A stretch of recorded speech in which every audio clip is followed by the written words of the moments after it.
All right, well, good afternoon to all of you in the room and to all of the slightly larger number of you who are watching online. My name is Andrew Gordon, and I'm a professor of history at Harvard in the departments of history and East Asian language and civilizations. I've also for many years been closely connected with this program on US-Japan relations as a member of the faculty advisory committee. And over the years, I've gotten to know many of the fellows. Not yet this year, we're still at the beginning of the semester. And I understand that this is the first of our hybrid talks this semester. The previous two were completely online with presentations from Japan. So we think we've got the technology set, and hopefully everything will work well for those of you in the room and those of you remote. It's a great pleasure to introduce Michael Thornton, our speaker today. Dr. Thornton, I'll call him Michael. I've known him for many years, and since he started his graduate studies at Harvard a number of years ago, is now a visiting assistant professor of history at the College of Social Sciences and Humanities at Northeastern University. So he is now back in the neighborhood. He studies Japanese and East Asian history, and his particular focus is on the history of cities and urbanization, and also environmental history.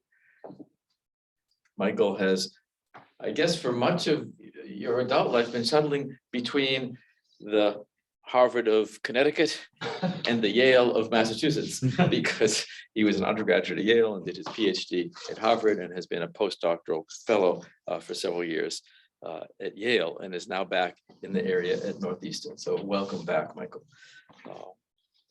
His dissertation focused on the history of Sapporo, and his talk today will be picking up threads from that fabulous work that will be going into his ongoing book project. He's recently published a portion of this work on Sapporo in a wonderful article that was recent, just last month, published in the American Historical Review, A Capital Orchard, Botanical Gardens, Botanical Networks, and the Creation of a Japanese Neo-Europe. And this is a really valuable article that I recommend to all of you who are interested in cities, interested in environment, interested in Japan. Michael is also the author of a recent book. It came out earlier this year, Mito and the Politics of Reform in Early Modern Japan. This project began, I understand, as a relatively more narrowly focused project on the history of the city of Mito, but it emerged as a really fascinating look at the politics of reform in this very important location for some of the thinking and acting that went into that sparked the Meiji Restoration. And Michael has two major manuscripts underway at the moment. First, the extension or the revision of his dissertation with the title as a book, Settling Sapporo, City and State on Japan's Northern Frontier. And I was fortunate to chair that dissertation committee with David Howell and Ian Miller, who are in the audience today, and Danny Botsman at Yale. And the second project underway as a co-authored book is A People's Guide to Tokyo that will be published by the University of California Press. So it's a pleasure. I should add that this talk today is co-sponsored by the Reischauer Institute of Japanese Studies and the Department of History at Harvard. So I will let Shin post the slide about the next talk and a quick note on Zoom etiquette, and then over to Michael.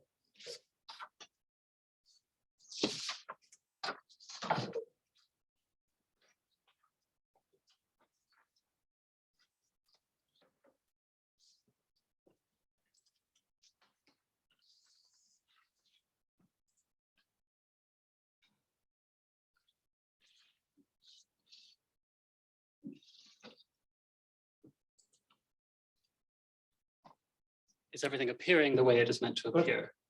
Great. Well, thank you, Andy, for that really kind and generous introduction. And thank you to the program on US-Japan relations for hosting me here today, as well as the Reischauer Institute and the history department. It's very comforting in some ways to be back at Harvard, and I'm so glad to have had the opportunity. So thank you for that invitation. So Today, as Andy just said, I'm returning to some material that I'd sort of set aside for a few years. These other projects that I've been working on took up a little bit more time than I'd expected. So I haven't been thinking about Sapporo and its history as much as I would have liked to have been. So today I want to present kind of some of the new directions I'm taking with that research, and sort of hope I can have a bit of a conversation with you all about what the history of Sapporo might look like from the perspective of the Ainu people who inhabited Hokkaido before it became a Japanese colony, and of course still live there today. In some ways, Sapporo is the perfect Japanese city to talk about at the program on US-Japan relations. I think the Western style architecture of the clock tower, which is in the center of the city, is an iconic tourist site and sort of historical building from the time when Sapporo was being built and constructed in the 1870s. And I think a lot of visitors and certainly a lot of residents in Sapporo think of the city as being sort of peculiarly American in style and form. And visitors to Sapporo have really latched onto that resemblance between northern Japan and the United States for over a century. So for example, in 1935, a professor of geography from the University of Minnesota in Minneapolis was traveling in Hokkaido and said, he could almost imagine himself in any American agricultural community. At the time, the sort of big glass and steel towers weren't there. Those probably aren't so American agricultural in their style, but the city to him and other towns in Hokkaido really felt like something familiar. So today I want to think about a slightly different parallel between the cities of the American Midwest and Sapporo. Both of these cities, to take Minneapolis as a more precise example, and Sapporo were founded as settler-colonial cities, built to exert the political, economic, and cultural power of settler states, the United States and Japan in these cases, over the territories of indigenous peoples. In the case of Minneapolis, it's the Dakota and other tribes who later moved to the area, and in the case of Sapporo, the Ainu people. And the history and the ongoing structures of the settler-colonial process shaped these cities in really fundamental ways. And it also shaped indigenous society in the area and indigenous efforts to adapt to or to resist settler regimes.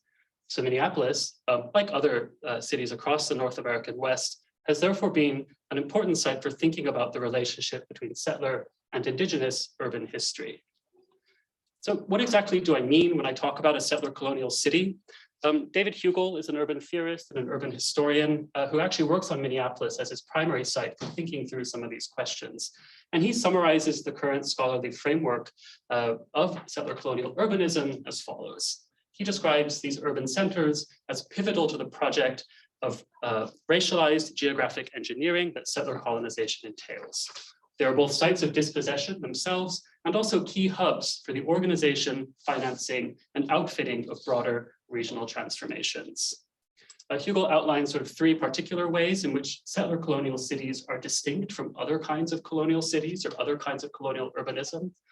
First, they're focused on a local settler population that comes to stay and becomes the dominant demography in that place. Unlike, for example, a colonial port city that might have facilitated the extraction of natural resources or facilitated the trade in goods, or perhaps the administrative headquarters where a tiny imperial elite might have governed a much larger but racially and ethnically distinct colonial population, settler colonial cities are built for a settler population that is demographically dominant and the focus of economic and political activity in the colony. Second, a settler colonial city is a site of enduring colonial relations between settlers and indigenous peoples. Generally, there has been no process of decolonization in the settler colonial cities like Minneapolis and other places in the North American West, or, as I hopefully show today, in Sapporo. And then finally, a third feature of settler colonial urbanism is that indigenous peoples themselves are not usually considered important to the economic or political life of those cities and have largely been excluded and rendered sort of invisible and marginal. And today, I think we'll complicate that notion of exclusion a little bit, but by and large, these are not mestizo places. These are not places where indigenous and settler communities sort of exist in a kind of mixed community. So I found this concept of settler colonial urbanism to be quite useful for thinking about Sapporo's modern history. I think it sheds light on the role of Sapporo as an experimental colonial urban space at the very beginning of Japan's modern empire. And I also think this framework helps us situate the colonization of Hokkaido as part of a global settler colonial moment.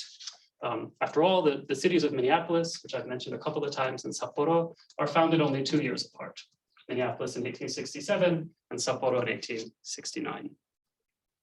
So today, though, in a lot of the rest of the dissertation and other parts of this work, I'm very interested in how the state has worked. But today I kind of want to focus on how we might tell the history of Sapporo from the perspective of the Ainu.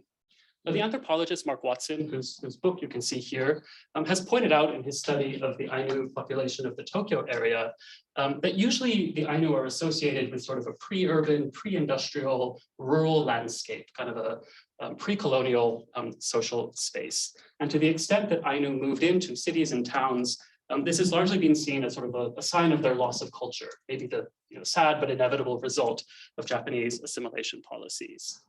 And certainly in an official sense, we don't have very much data on Ainu who moved into cities because almost by definition, they left their traditional villages and traditional family structures, which was the main institutional framework through which the Japanese state was able to count them or identify them or target them for assimilation or for whatever limited welfare provision. So they sort of, if Ainu moved into the city, they kind of disappear from the official record. But as Watson has argued, the Ainu, like indigenous people everywhere, have continued to exist and thrive in urban contexts, both historically and in the present day. And his work on Tokyo, the Ainu in Tokyo and around the Kanto area illustrate how this is played out in contemporary Japan. But sort of curiously, relatively few scholars, either in Japanese or in English, have studied the modern history of the Ainu in Sapporo, even though it is the major city in the Ainu's sort of traditional homeland of Hokkaido. And so today I want to talk about that history a little bit. And for sure, this is a history of displacement and exclusion, and in some cases very cruel colonial policies, but it is also a history of more complex entanglements between state officials, missionaries, academics, activists, and ordinary Ainu people from around Hokkaido and indeed around Japan. Sapporo's growth into the political and economic center of colonial Hokkaido enabled it to reshape Ainu society, culture, and political networks. The city played a crucial role in reorganizing space and society for both settlers and Ainu throughout Hokkaido in the modern period. So Hokkaido only became Hokkaido in 1869. Before then, the region was divided between the ethnically Japanese or Wajin domain of Matsumae in the south, which you can see in gray, and then the rest of the territories, which were known by the Japanese as Ezochi, the place where Ainu people lived. In addition to present-day Hokkaido, this territory also stretched into what is now Sakhalin and the Kuril archipelago. In theory, no Ainu people lived in Matsumae, although as the domain's territory expanded over the years, it came to incorporate a number of Ainu villages, particularly in the eastern part, just to the east of Hakodate. Conversely, ethnic Japanese, Wajin, were not allowed to live in the Ezochi, although over time, this too became less and less true. And seasonal residences of Japanese fishers or merchants gave way to informal year-round habitation. Prior to the 1860s, traditional Ainu villages or kotan were relatively dispersed and small in scale, numbering usually between 5 and 10 households, each relatively distant from one another. So there's no sort of city in the sense of a large urban agglomeration in traditional Ainu society.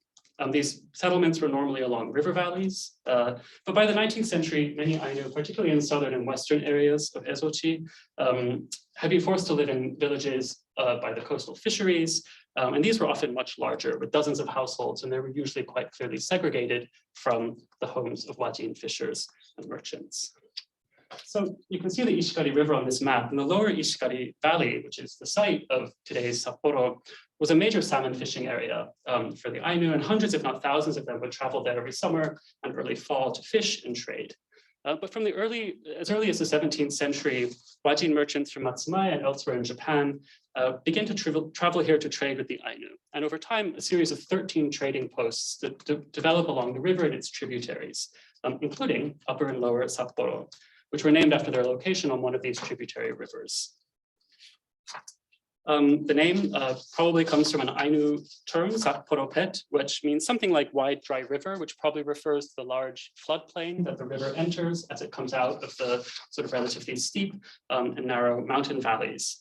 By the 19th century, the center of the Ishikari Valley's fishing industry, though, has shifted away from these inland trading posts and to the coast, particularly at the mouth of the Ishikari and then at Otaru, which is the town a little bit to the west of the city. And this becomes sort of one of the first major sites of Wajin settlement in what had been the Ezochi. Despite the shift of economic activity toward the coast, Ainu continued to live along the tributaries of the Ishikari River. And we know this in part from the records of Matsuda Takeshiro, who was a somewhat peripatetic Japanese samurai, originally from the Tsu domain in Western Japan, or Central Japan, who became somewhat of an Ezochi expert and made several trips there in the middle of the 19th century. And in the 1850s, on one of his trips, he traveled to what is today Sapporo. And as he went, he recorded Ainu names for every river and stream and mountain that he encountered, which I think really underscores the richness of the natural landscape for local Ainu society. He also depended upon hundreds of Ainu guides and hosts as he traveled. They showed him where to go, they put him up, they got him food.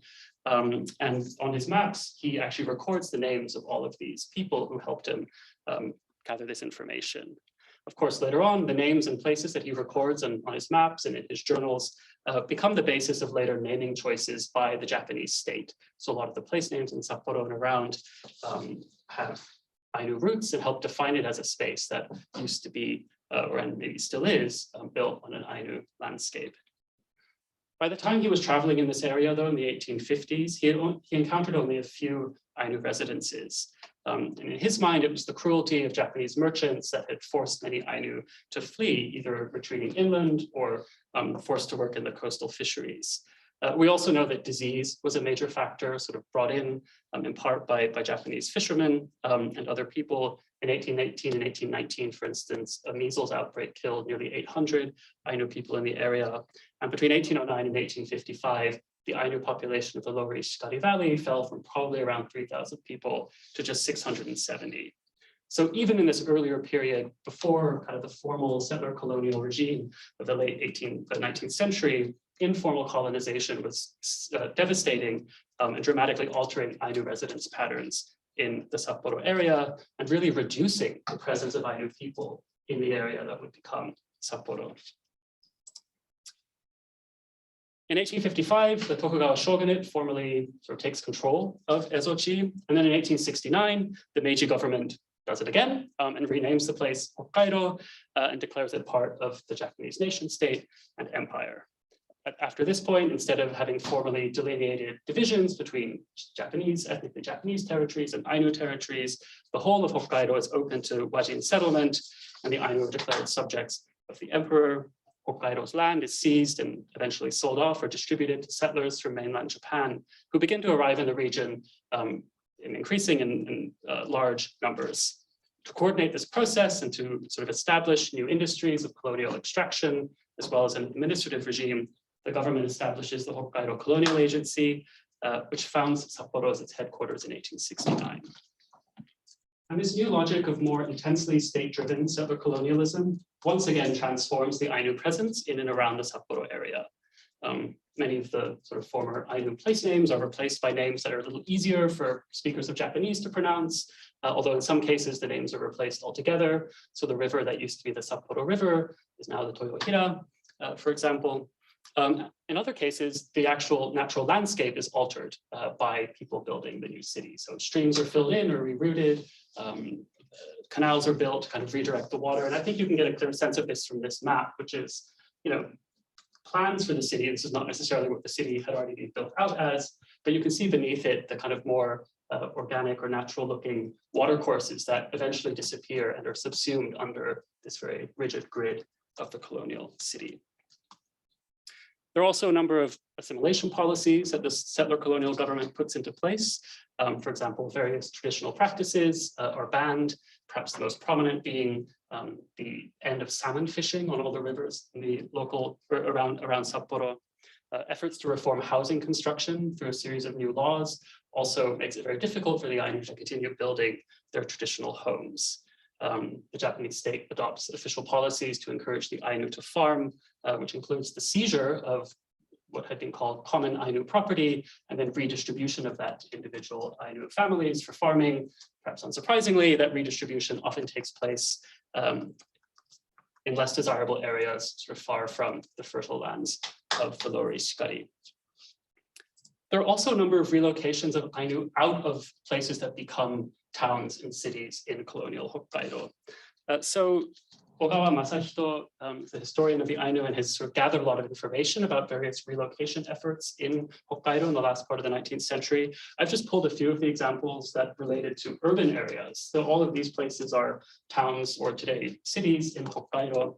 And so you can see that Ainu villages or sort of groups and households were moved out of places that then became the towns and cities for settler people. There is no evidence that I have found that this ever happened in Sapporo itself. In fact, we know, for example, that at least one local Ainu person in the Sapporo area secured legal title to his land and was able to live there for a few years. But you can sort of see in a couple of these cases, the reasons for relocating many of these Ainu was that their housing was low quality and posed a fire risk and things like that. And there were cases in Sapporo of officials removing houses, in one case burning down a bunch of houses because they thought they were low quality, dangerous, and sort of an aesthetic affront. And perhaps that is where some of the Ainu people who were working in early Sapporo as laborers lived. So even though there's no evidence, there is certainly a broader context of urban displacement taking place in Hokkaido. And so one area for future research for me is to try and dig a bit deeper into this in the Sapporo case. Despite this displacement, there were Ainu in early Sapporo who played instrumental roles, both in guiding people to the city. This is a kind of celebratory series of prints that the Higashi Honganji temple put together. They were one of the first Buddhist temples to move into Sapporo, and they relied very much on Ainu guides, and Ainu people to take them to Sapporo. This is before the kind of robust road system was in place, and help them build their sort of early temple. We also know that the colonial agency itself hired Ainu to clear roads, build houses, and perform other sort of laboring tasks. We don't see their homes on early maps of the city. And so maybe they lived, as I said, in some of the laborers' huts or long houses that were around the town, or maybe they commuted in from villages further afield. But either way, the presence of Ainu in the early city seems very likely. Also, more conscious assimilation policies brought a number of Ainu to Sapporo, drawing them into new relationships with the Japanese colonial state. In 1872, for instance, the colonial agency brought a number of Ainu children in from northern Hokkaido to Sapporo to attend school, believing that they could accelerate the assimilation process by bringing Ainu into a majority Wajin area. Children, and especially their parents, were not very keen on the idea, and they came very quickly to collect these children and take them back out of Sapporo soon after the start of the school year. Incidentally, and this is not related to Sapporo particularly, but another group of students, children and some adults, were taken to Tokyo, where the colonial agency had established a colonial school on the grounds of what is today's Zojoji Temple. Tragically, several of the students there died, and today Ainu living in Tokyo hold regular ceremonies to commemorate this group. I will say that there are these wonderful newspaper articles that interview some of these Ainu, who it turns out were not very impressed by what was supposed to be the center of Japanese civilization in Tokyo. Geopolitics also brought Ainu to the Sapporo area against their will. In 1875, Japan and Russia signed a treaty that ceded control of Sakhalin to Russia before it being sort of jointly administered by both Japan and Russia, which was an unworkable situation. And as part of that treaty negotiation, the colonial agency forcibly relocates hundreds of Ainu from Sakhalin to Hokkaido. Originally, the plan was to bring them just across the Soya Strait, so they'd be still relatively close to where they had been living. But Kuroda Kiyotaka, who was the head of the colonial agency, intervened and said, no, that's too dangerous to the border area. Plus, I want to have these Ainu people farm. And so he actually brings them all the way to a place called Tsuishikari, which is about 15 kilometers from the center of Sapporo. Many of his officials and the Ainu themselves were fiercely opposed to this, but they were not able to make any headway. And tragically, after just 10 years here, a severe bout of cholera swept through the community, and nearly half of them died. This is a picture of that group of Ainu outside a new school that was built here, or in Tsuishikari, to sort of give them a Japanese-style education. And I think the horror of this case really is one of the more vivid examples of how harsh Japanese assimilation policies often relied on physical proximity to Japanese power, and in this case, represented by Sapporo itself and the colonial officials based in Sapporo, who would travel out to Tsuishikari every day to supervise the farming and schooling of these relocated Ainu. Even after the dissolution of the colonial agency as a formal organ of government in 1882, Sapporo remains a kind of crucial node in all sorts of relationships. Its central location, its convenient transportation links, and the concentration of political, economic, and cultural institutions in the city meant that it continues to reshape the wider territory of Hokkaido, and inevitably that draws in Ainu people in various ways. And so one important avenue was religious activity. The English missionary and sort of self-appointed Ainu expert, John Batchelor, lived in Hokkaido for nearly 70 years, proselytizing among Ainu communities around the region. And in 1892, he moved from Hakodate, which is where he had first lived, to Sapporo. And once he gets to Sapporo, he actually builds a hospital for Ainu people that he claimed served over 100 people every year from Ainu villages all over the island. He retires from being a missionary in 1912, but he stays on in Sapporo and established a school for Ainu girls that a few years later became co-ed. Students from the various communities in which he had proselytized come to Sapporo and then would go back after a certain amount of time, kind of building this educational network connected to religious activity. In 1906, he also adopts a young Ainu woman named Yaeko, who moved to Sapporo with the bachelors and helped with their evangelical work. She was fluent in Ainu, Japanese, and English. She then goes to study in Tokyo, where she gets connected to a group of Japanese scholars of Ainu linguistics, including Kindaichi Kyosuke. And she publishes a book of poetry, sort of based on traditional Ainu epics and written in a mix of Ainu and Japanese, aimed at her sort of fellow young Ainu. But she was not the only young Ainu woman who sort of follows this trajectory, and perhaps her more famous counterpart is a woman named Chiri Yukie, who's roughly her contemporary and who also worked with Kindaichi to preserve the Ainu kind of literary tradition. But I think one thing that's worth noting about Chiri is that she actually almost had no contact with Sapporo at all. She grew up in Chikabumi, which is sort of the Ainu reservation, if you will, in Asahikawa. And I think her life actually is a good reminder that despite the prominence of Sapporo, it's not the only place that is exerting sort of influences on Ainu communities. Sapporo also becomes the site of kind of early political activism among the Ainu, although initially it's quite conservative in its cast.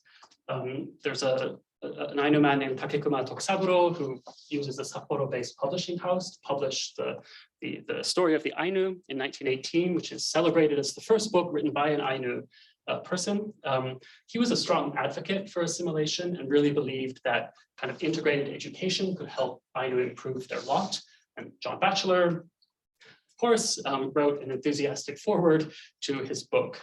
A few years later, in 1930, the first and sort of one of the largest Ainu political organizations, the Ainu Association of Hokkaido, is also founded in Sapporo, although the activists who do that, including Yoshida Kikutaro here, are actually originally from Eastern Hokkaido, from Tokachi.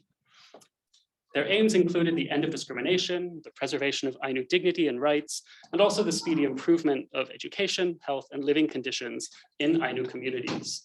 And so in these respects, the organization's goals had a lot of overlap with the state's own assimilationist policies, and it wasn't long before critics of the association argued that it was too easily being co-opted by the state. Nevertheless, for Ainu like Takekuma and Yoshida, Sapporo was the obvious place to lobby the Japanese state to improve conditions for their communities. And perhaps the language of assimilation was their best option for making any inroads with the state. And despite the criticism that this assimilationist approach would soon attract, by the mid-20th century, Sapporo had undeniably become an important place for cultural and political activism by at least some Ainu people. After World War II, sort of a more radical cast comes along to begin to challenge the assimilationist positions of the Ainu Association and the Japanese state. And these individuals and organizations also target Sapporo and make Sapporo an important site of their activism. In 1972, Yuki Shoji, who actually was also a member of the Ainu Association, helped found the Ainu Liberation Movement, which was sort of roughly aligned with members of the kind of radical New Left at the time. And they took all sorts of bold protest actions. They stormed the stage, for instance, at the annual Association of Japanese Anthropologists and Ethnographers in 1972, which was taking place in Sapporo, to protest the way Japanese academics had objectified the Ainu people. The next year, in 1973, the Ainu artist, Tsunazawa Bikki, organized this Zenkoku Ainu no Katarukai, which was about 150 Ainu from all over Hokkaido and Japan. And they came to Sapporo to debate the problems facing their community, including discriminatory treatment, the status of welfare support, also generational divides between older and younger Ainu, and the role of tourism, which had become kind of an important part of the Ainu economy in some places, but didn't help much in terms of objectifying Ainu people. And this meeting and then subsequent gatherings that year starts generating this call for more autonomous preservation of Ainu rights, a desire to assert a distinct Ainu identity. A bunch of young Ainu start a newspaper that lasts for a few years, published in Sapporo, that focus on how Ainu themselves could address the challenges facing their communities outside the structures of the state. This activism continues after the kind of early radical burst in the early 1970s. In 1985, for instance, the Ainu artist Chikaku Mieko uses the Sapporo district court system to file lawsuits against representations of Ainu in publications. And throughout the 1980s, right, this is the bubble period, conservative politicians, including, for example, Prime Minister Nakasone, had been celebrating the ethnic homogeneity of Japan as the sort of driver of Japan's economic success. And this elicited a lot of fierce criticism from Ainu individuals and Ainu groups and helped energize a lot of their activism. And by the end of the decade, Ainu and many of their supporters were gathering in Sapporo for street demonstrations, calling for a new legal regime to replace the old and outdated assimilation policies. So the complex entanglements that are trying to be outlined between the Ainu and Sapporo have continued to this day. One particularly sobering example is on the campus of Hokkaido University, which is in the center of Sapporo. In 1995, a cardboard box was found sort of abandoned in a classroom building that contained the skulls of what turned out to be several Ainu, Korean, and a couple other indigenous people.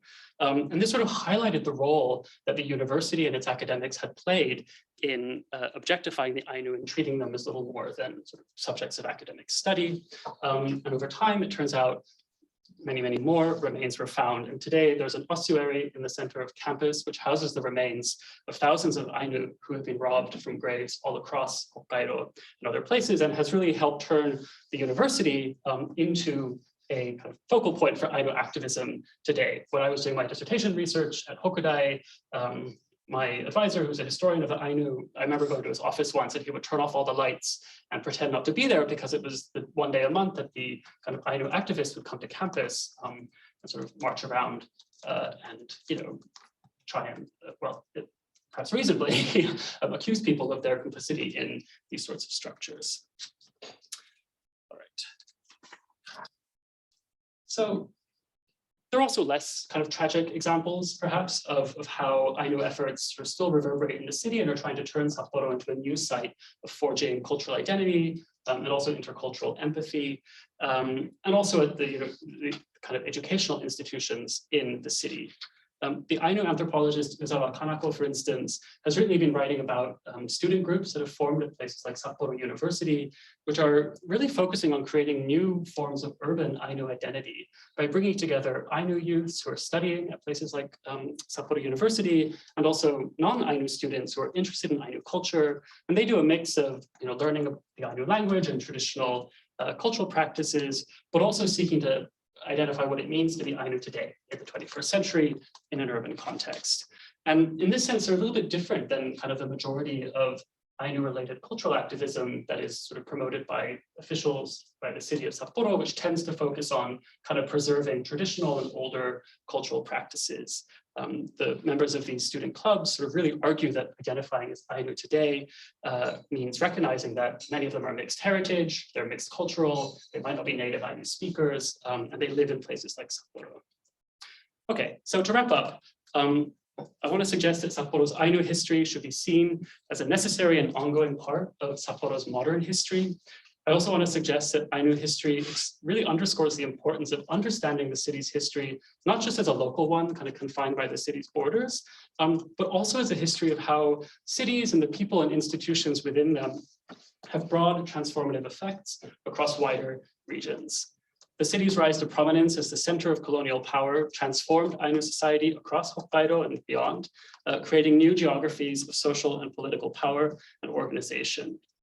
many of these geographies were cruel and certainly oppressive, but I think as the more recent forms of political organization suggest, they also contain the potential for Ainu to create new forms of resistance, community, and identity. The history of the Ainu in Sapporo also illustrates the importance of settler colonialism as a framework for approaching modern Japanese urban history. I think we conventionally understand Japan's empire to have ended with the defeat of Japan in World War II. But as the radicalization of Ainu activism in particular since the 1970s illustrates, there are ongoing colonial conditions in places that are now still part of Japan. And then finally, I think Sapporo's history can help us to globalize studies of settler colonial urbanism, which so far have tended to focus on Euro-American and particularly Anglophone imperial contexts. I think what I've talked about today suggests that Sapporo's history certainly includes many features that we would associate with cities like Minneapolis and other colonial cities, or settler colonial cities, the domination of a settler class, the enduring nature of the relationship and the exclusion of indigenous people. But the particular historical configurations in Hokkaido are different, and I think are worth exploring to complicate this global framework.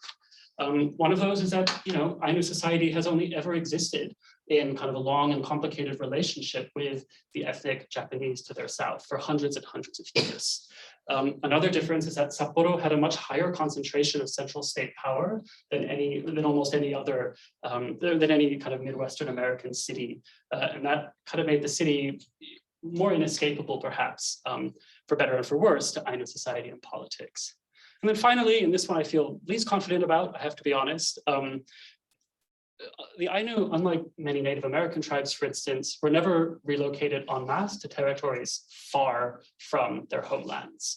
And so, yes, there were places like Chikabumi and relocations within Hokkaido, but by and large, the Ainu still live in their traditional homeland, and I think that has given them a powerful basis for sort of forging these new forms of identity and community in Hokkaido today.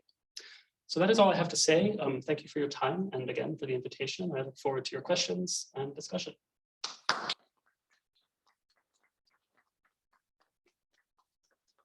So much. Well, I'm going to, we have a large audience online as well as the audience in this room. I'll start with one of our members of the audience in the room and then turn to a couple folks on the chat and then come back to the room. So my colleague Ian Miller in the history department.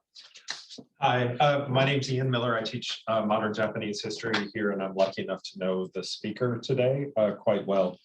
Michael, welcome back and back to the area. We're lucky to have you. Congratulations to Northeastern on having the wisdom to ask you to join them. I see Tom Havens on the screen there, and with the two of you associated with the institution, it's hard to have a better team anywhere.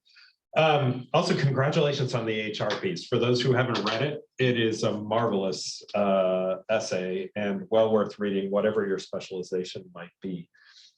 So you actually got to my main question, but I'm going to ask it and then I'll ask a secondary question because you kind of answered my main question in your really nice conclusion. I'm completely convinced, which is rare in a talk, frankly, by the settler-colonial city rubric. It rings true. It's both commonsensical and rigorous methodologically. It echoes with the sources so far as I know them. The terminology is apt, given actor categories at the time. And further, as someone who grew up in Minneapolis, amongst a number of friends who are Native American, the urban Indian, Native American, First Nations comparison and the Minneapolis comparison in particular is really promising. It puts you right at the kind of front edge of a lot of ethnic studies work that we're doing. And that our history department actually is seeking to augment and amplify. Really important work. So my question was going to be where you got at the end. And so I'll give you that question, then give you a second one if you want to head down a different avenue. And that is, I'm convinced by the commonality and the comparison. I'm convinced that disease, viruses, and bacilli played an active role in the colonization process as they did in Euro-America and through Euro-American colonization, the cholera bacillus example. I'm convinced by the role of religious proselytizing and religious activity, planning and urban planning in particular, and the broader discourse on rationalization I'm convinced it's a version of seeing like a state. I'm convinced by the comparisons to reservation space, although you note the distinctions at the end, and I'm convinced that education was a mechanism of conquest. And so this led me to want to hear even more about what you offered in your conclusion, which is, what is the Japanese case going to give to this really vibrant literature that we're not going to get somewhere else? And if you would just double down on that, I'd be grateful. And then I'll give you a second question as a way to head more into the present, if that interests you. And that's to focus on that slide, Ainu radicalism in Sapporo, and to ask, you began by giving us, I think, an appropriate argument that there has really been no process of decolonization. We're not seeing these in these various sites of settler colonial cities and so on. These are ongoing battles. And even when we do see minor acts of decolonizing effort, they're a sideshow. The main structures stay in place. I want to ask, what would an appropriate, knowing the history as you do, an appropriate decolonizing look like? What would be the concrete specific mechanisms that would be historically appropriate and ethical in that setting? So two very different questions. You don't have to answer them both, but what sets Japan apart? Kind of straightforward, usual question, and then bringing it into the present day, which you did really eloquently. What would that look like as a historian who's thinking in these ways? Sure. Okay.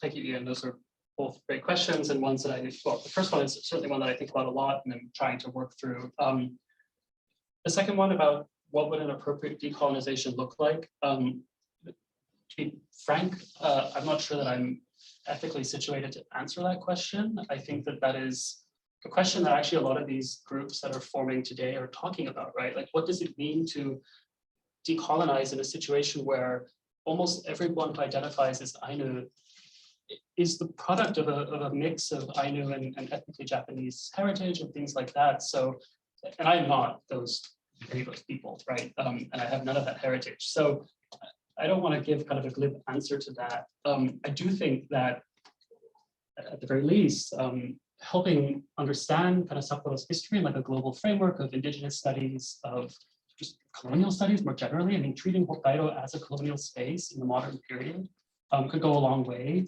Just starting the kinds of legal conversations and political conversations that other parts of the world that are also wrestling with these frameworks are talking about. And a lot of Ainu activists are already doing that for sure, but kind of bringing that to greater prominence within Japan, having people within Japan sort of recognize that this place is very has this distinctive sort of ongoing colonial nature would be really important.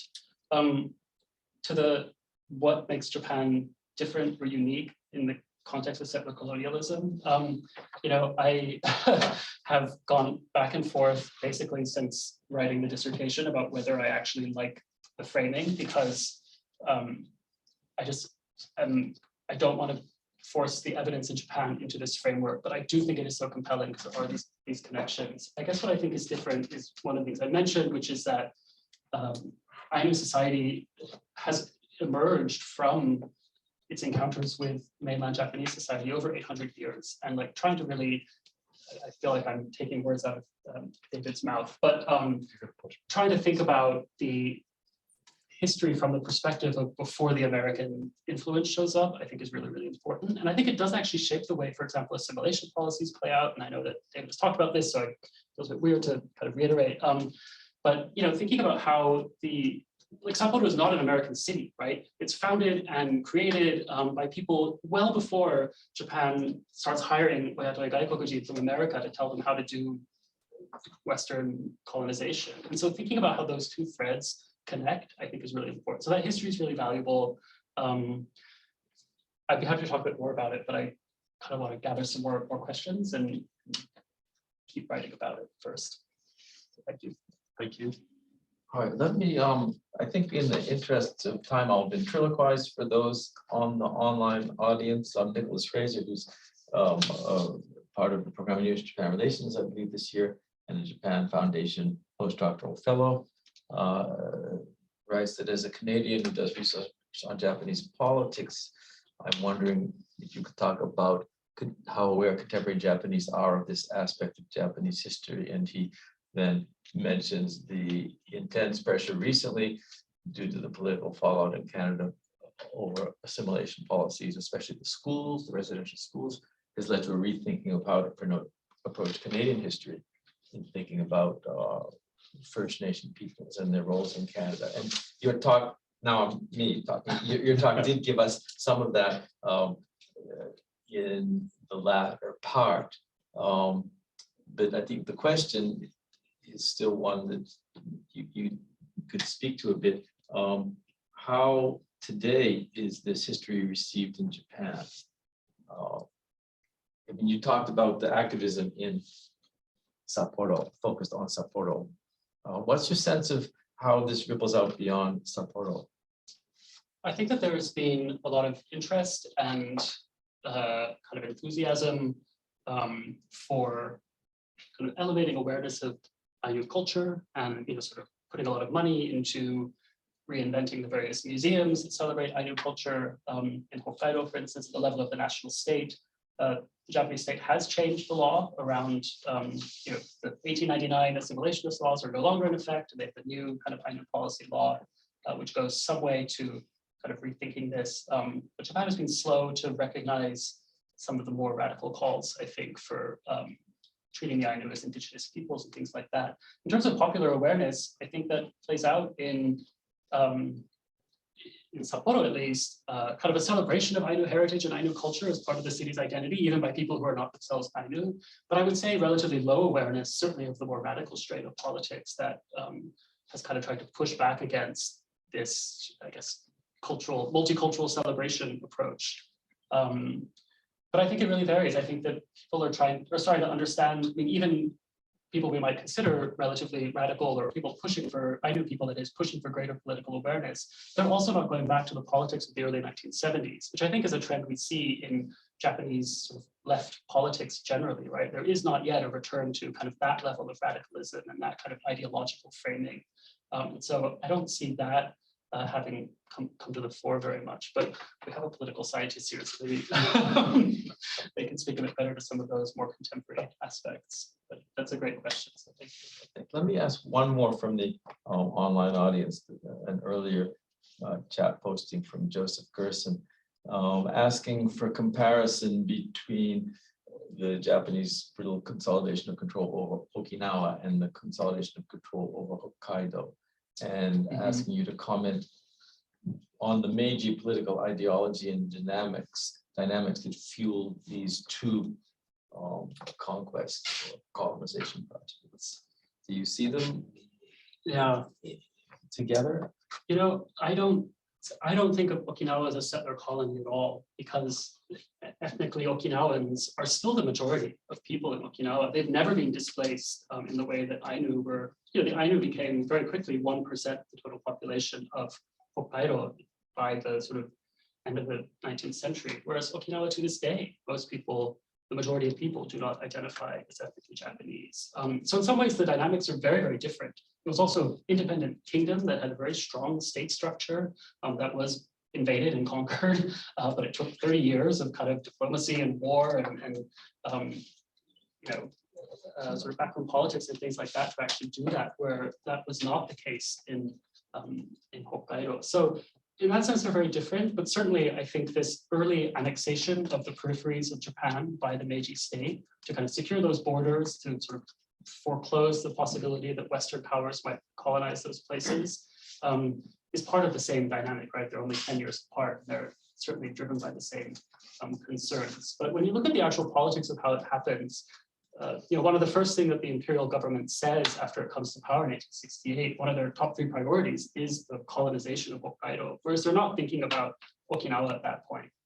So I think the dynamic on that level is also a bit different. But also, I just haven't done as much work to compare, for example, Naha as a city to Sapporo. I think it's a really productive and interesting comparison. And I've done a bit of work thinking about other colonial cities in the Japanese Empire and how Sapporo might influence those. But I think Naha would be a great example to bring up. So thank you for the question. Great, thanks. Let me come into the room. I saw David's hand and David Howell. Thank you, Michael. David Howell. I teach early modern Japanese history here. I was thinking about how I might have answered Ian's Please, question. I would like to hear.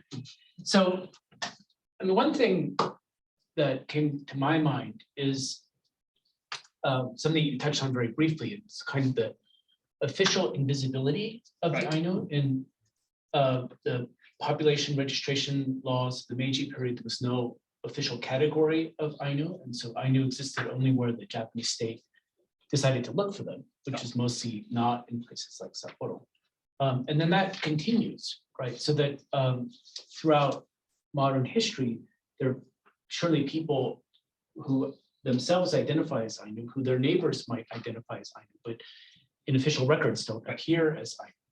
And that may be a difference between the way that the Japanese state dealt with its Ainu subjects compared to, say, the way the United States dealt with its Indian subjects, with the fiction of sovereign tribes and things like that, where it's much harder to be an invisible Indian maybe in Minneapolis in 1888, in Sapporo 1888. And then kind of a question about some jumping to the forward to the modern or contemporary period. My understanding is that within the Ainu community, there's long been a kind of tension between activists who embrace their Ainu identity and push sometimes moderately, sometimes more aggressively for recognition, so the kind of people that you were talking about. But there are also lots of people who might have a private Ainu identity, don't want to be activists, who don't want to get involved in that kind of activist policy. And so like in response to the question about what a post-colonial Sapporo would look like, decolonized Sapporo might look like, within that, or maybe just to add to the complications, is there a way to kind of respect the positions of Ainu people who do not want to be in the face of their Wajin neighbors, as they might put it, while also decolonizing?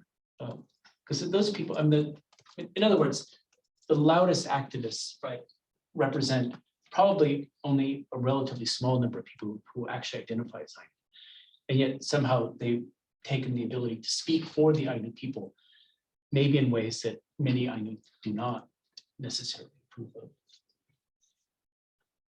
I think that's absolutely right. I mean, the way you describe that sounds sort of like progressive movements generally, right? I mean, there's always kind of a vanguard. It's probably the wrong term to use in this case, but there's always sort of a loud minority, and then a lot of people who maybe don't want to go along. But I think particularly, I mentioned the Ainu Association of Hokkaido, which, they're the ones working very closely with the state to secure a lot of money and resources. And for them, it's like, well, we'd rather not ruffle feathers. We'd rather kind of make sure we're channeling this money into our community and things like that. And I think that is also that legacy, which has been going on for nearly 100 years now, right, is part of what you're talking about. And I think you see it but I do think you also see this kind of rejection of some of those more radical tactics as a historical rejection across the Japanese left. You see a shift into maybe more of a, how do we build new kinds of cultural identity without maybe quite such an upfront political valence to it, as maybe the way for people. I think there has been an increased acceptance and sort of celebration of Ainu heritage and culture, right, across the board. Like there's a less of a sense that, oh, we have to hide this thing that we're ashamed of it. I mean, I'm sure there are still people who feel that way. But I think discrimination has become, at least among urban middle class Ainu, less of a concern. And so I think that has changed the dynamics a little bit too.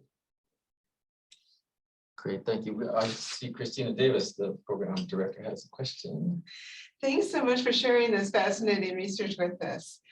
To what extent did the Meiji government see itself as engaging in a colonial exercise? Do you see, like looking at the Iwakura mission notes, were they looking at American or British colonial practices to learn lessons and apply them?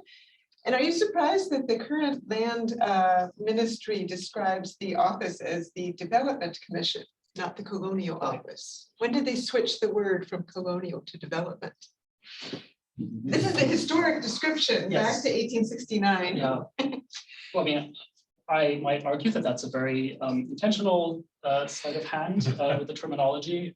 But if you read the books of people who've written about this period in English, everyone uses a slightly different translation of the term kaitakshi. And actually, it comes back to one of the points I raised about the different histories, right? Like the term kaitakshi is an ancient concept. It has a long, long, long history back to imperial Japan.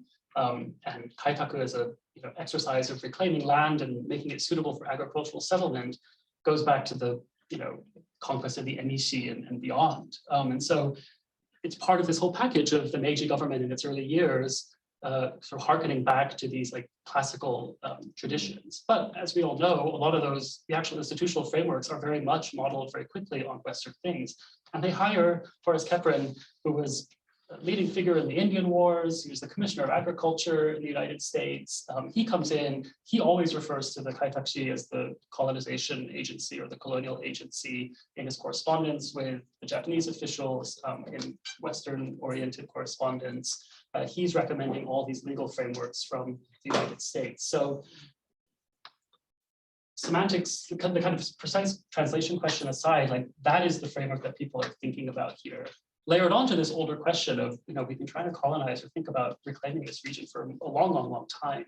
And so thinking about how those two things overlap, I think is really important, but I think people were very aware and very consciously treating this as at least in part a colonial exercise, or at least a place where American and other Western colonial experiences could offer a lesson. So, thanks. Great, I think, do we have time for one more? One more, I think. Okay, so I'll turn to a member of the online audience. I do know that Michael has to get across town to Northeastern for a class at 1:35, so we do have a hard talk. But another historian of maybe not a colonial settler city as you framed it, I think probably not, but a colonial city, Todd Henry, who's written about Seoul, has enjoyed your talk and appreciated the use of the terms extraction and settler colonialism. Thinks they can be appropriate and transformative terms to understand the modern history of Aso Hokkaido, but didn't hear you unpack these analytics to understand the day-to-day practices of expropriation, especially in how indigenous peoples were displaced in the creation of a colonial city. And he wonders if you could speak to this question. Yes, thank you, Todd. That's a great question. I do think this is actually where a lot of the kind of recent research in thinking about Hokkaido more generally as a settler colonial space has focused. So you have folks like Katsurano, who thinks about like the legal frameworks that were put in place to facilitate the displacement of people, and other folks looking at kind of the economic changes, what does Ainu farming look like, and things like that. One thing that's been really challenging for me in thinking about how this takes place in Sapporo itself is, as I said, there isn't any evidence of conscious Ainu targeted relocation or expropriation efforts within the city. There's no, I haven't found any documents to talk about it. So you can kind of triangulate between what's going on in the island as a whole and then think about what might have been happening here. But the other problem, this is what David just mentioned, is that people aren't identified as Ainu necessarily when they show up in like police records or legal records or things like that. So it's been really challenging to find like specific case studies within Sapporo itself of individuals who, what does this actual these broader transformations look like at the level of the individual? So I would love to actually hear your suggestions at some point about how you've kind of tackled some of these questions in the context of Seoul and elsewhere. And I think it's a really important point. So I appreciate you bringing it up. Okay, well, thank you. There are a few more questions, but we're not going to be able to have you answer them. I believe the chat gets preserved so you can see them in any case. So thanks to all of you here and to those of you online for joining us. It's really been a fascinating talk. It's been wonderful for me to see this new dimension to your project and to hear about it. So thank you very much.